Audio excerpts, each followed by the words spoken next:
এই চরটার নামটা একটু কি বলবেন? রাজাশ্বর গ্রাম লক্ষ্মীমারা। আচ্ছা আচ্ছা। আর জেলা সদর হলো চাঁদপুর। চাঁদপুর।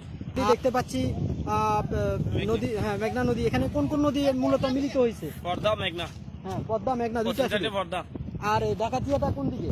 ডাকাতিয়া নদী। হ্যাঁ হ্যাঁ নদী। তার দক্ষিণে।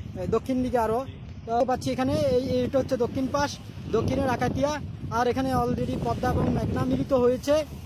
এর পাশাপাশি আমি একজন স্থানীয় মানুষের সাথে কথা বলছি এর মধ্যে। আমি উনাকে একটু জিজ্ঞেস করব যে আপনার নামটা যদি একটু বলেন তাহলে একটু ভালো হতো। মোহাম্মদ শাহজালাল। মোহাম্মদ শাহজালাল, ধন্যবাদ আপনাকে। তবে এখানে ধরেন এই যে এখানে যে মাছ ধরা হয়, আমরা অলরেডি আসার পথে অনেকগুলো জাল দেখতে পাইছি। তো হ্যাঁ কারেন্ট জাল। এখানে কি কি মাছ আসলে ধরা পড়ে? বাইলা মাছ, চিংড়ি মাছ, হ্যাঁ সব ধরনের মাছ আছে। সব ধরনের মাছের ভিতরে কোনটা সবচেয়ে বেশি? বেশি ইলিশ আর চিংড়ি আর বাইলা। ইলিশ মাছ সবচেয়ে বেশি।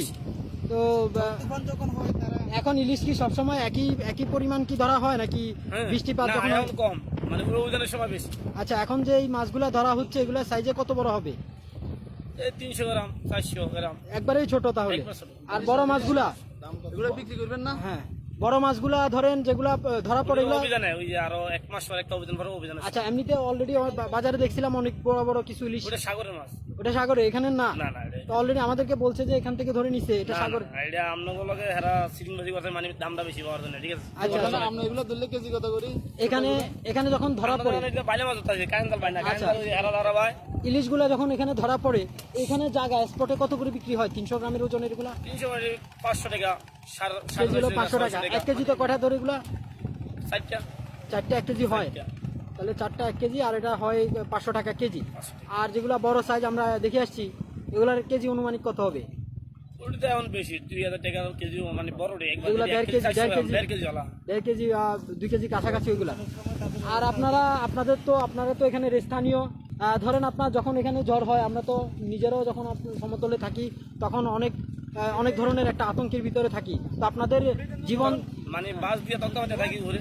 আচ্ছা, ভয় কাজ করে না তখন? না, কি হতো, আমরা এখানে কি পানি সবসময় থাকি, এটা আমার সাহস আছে। এখানে কি আসলে পানি উঠে এই জায়গাগুলো? কতটুকু পানি হয়? এক বুক পানি হয়। তখন কি মাছ ধরা বা কোনো কি সবকিছু কি বন্ধ থাকে? মানে খালি ইলিশ মাছ ধরা হয়, আর সব বন্ধ। শুধু ইলিশ মাছ ছাড়া অন্য মাছ ধরা যায় না? তো তখন কি পরিমাণ মাছ ধরা হয় ধরে? 10,000, 15,000, 20,000। আর এখানে চরে যারা বসবাস করে স্থানীয়দের মূলত পেশাটা কি একটু কি বলবেন? জালবার গরুওয়ালা, এই গরু আছে, খামার আছে নাকি সবাই আলাদা? এখানে এই যে অনেক গাছপালা, এই জায়গাগুলোর নামগুলা কি একটু বলবেন? এই যে এইদিকে অনেকগুলো গাছপালা দেখেন। মিয়ার বাজার, আমিরাবাদ। আচ্ছা, এই জায়গাগুলো এদিকে পড়ছে। এদিকে কি যাওয়া হয়েছিল? এখান থেকে কত কিলোমিটার হবে অনুমানিক? আচ্ছা আচ্ছা আচ্ছা। আপনারা তো ওই যে নৌকা বা এই লঞ্চ ইয়েগুলা নিয়ে যান, ট্রলারগুলা নিয়ে ওইদিকে যান মাঝে মধ্যে। আর মাছ ধরার মূল জায়গাগুলা কি একটু দেখাবেন? এই সাইডটা হলো মাছ ধরার মূল জায়গাটা হচ্ছে এই পাশ। এই যে আমার সামনে যে গাছগুলা দেখা যাচ্ছে, গাছের পিছনে পুরো অংশটা সবচেয়ে বেশি মাছ ধরা পড়ে এই অংশে। আর স্রোতের পরিমাণ কি এই অংশে বেশি না এই অংশে? পশ্চিম সাইডে এই অংশটা হচ্ছে পদ্মা, আর এই অংশটা হচ্ছে মেঘনা। আচ্ছা, এটা হচ্ছে মেঘনা আর এটা হচ্ছে পদ্মা। আর এই ইলিশগুলা ধরা পড়ে এখানে, আর ইলিশ ধরে রাতে। আর এইখানে আমরা শুনতে পাই যে অনেক সময় অনেক ঝামেলা হয়, ইলিশ টিলিশ এগুলা যে দস্যু যারা আছে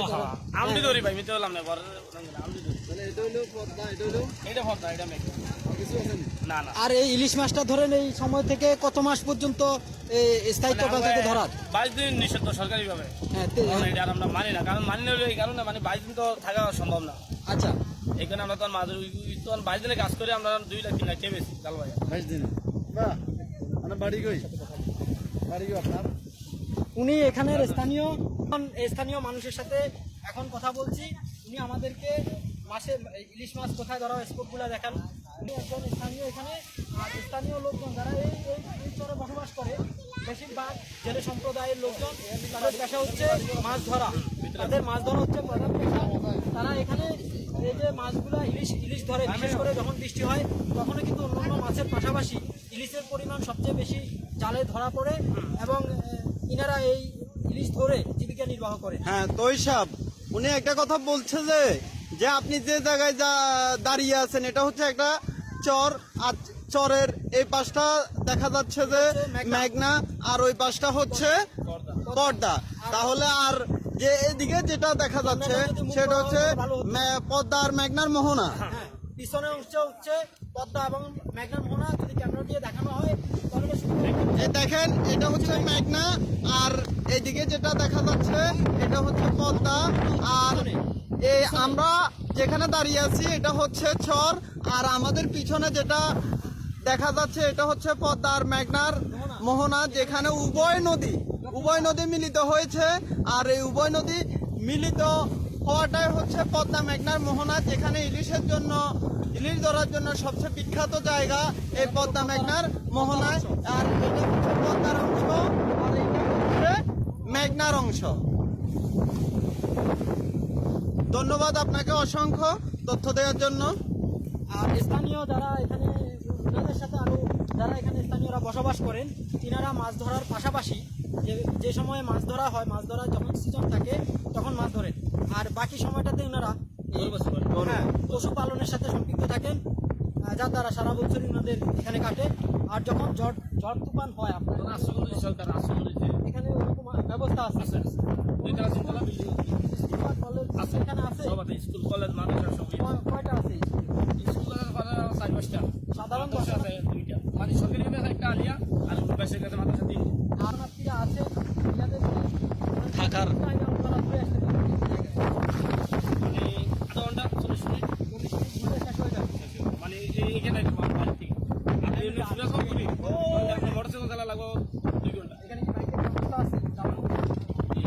বাইকে গাড়ি দেওয়া আমার ওদিনে গাড়ি নেমতে থাকে গাড়ি চালাবো গাড়ি চেকিংয়ের ব্যবস্থা হয়। ওদিন কেন মানে বর্ষা এখান থেকে আমরা কোথাও যেতে পারবো না।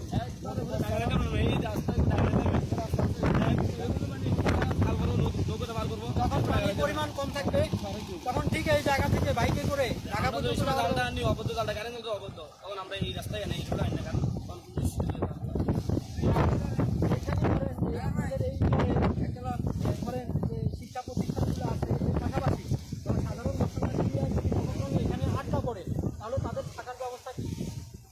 মানে আমাদের সব কিছুই সরকার দিয়েছে, আশ্রম দিয়েছে, এরকম আরেকটা কি জানি এটা দিছে, মানে ও সাগরে উঠে পানি উঠবে এরকম, মানে আশ্রম তো হয় নাই আমগো অবশ্য আমরা দিই 30 বছর বয়স হয়েছে আমগো এরকম কাজ আমরা দিই। ধরেন এই সাধারণ দর্শনার্থীরা থাকার কোনো ব্যবস্থা এখানে নাই।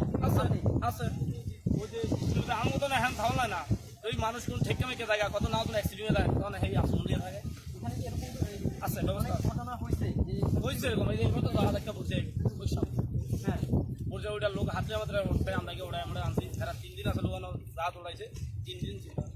ও আচ্ছা, মানে জাহাজ এখানে আটকা পড়ছে, তলায় আছে রে তলায় গেছে। এই হতাহতের ঘটনা কি ঘটছিল? তলা ভাইটি আছে তলায় ফেটে গেছে। আর এমনিতে সাধারণ এই লঞ্চগুলা যে আমরা এখানে দেখছি ট্রলারগুলা, এই ট্রলারগুলা কি এখানে ধরেন এইভাবে যখন থাকে এরকমের ভিতরে কোনো ক্রমে হতাহতের না ঘটনা না না তো আল্লাহ যদি কোনো বিপদ না যায় ইনশাআল্লাহ হবে না, কারণ আজ তো বসে গেছে আর আমরা অলরেডি এই পাশে দেখতে পাচ্ছি অনেকগুলাই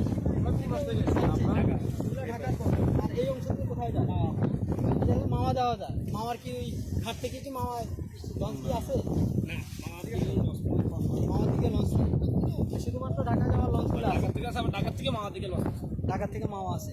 ধন্যবাদ আপনাকে, অসংখ্য ধন্যবাদ। অনেকগুলো তথ্য আপনি আমাদেরকে একসাথে দিলেন, ধন্যবাদ।